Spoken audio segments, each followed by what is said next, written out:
నమస్తే, welcome to మా Telangana news. Municipality కార్యాలయంలో ఏర్పాటు చేసిన అవిశ్వాసం తీర్మానంలో నెగ్గిన కాంగ్రెస్ పార్టీ 27 మంది కౌన్సిలర్ల మద్దతుతో సునాయాసంగా Mancherial municipality chairman, vice chairman పదవులను దక్కించుకున్న కాంగ్రెస్ పార్టీ పాలకవర్గం.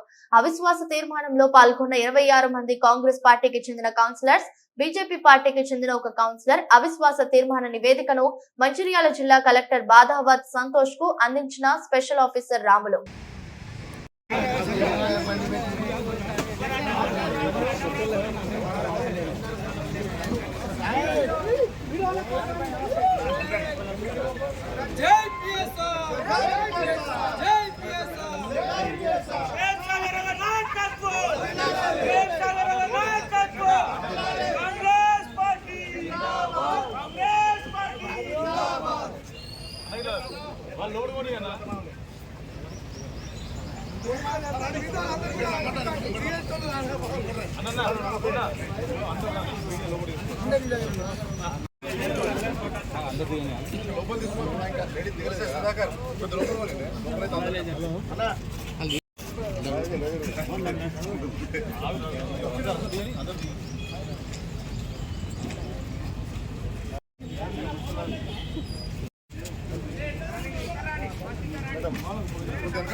దయచేసి ఫోటోస్, వీడియోస్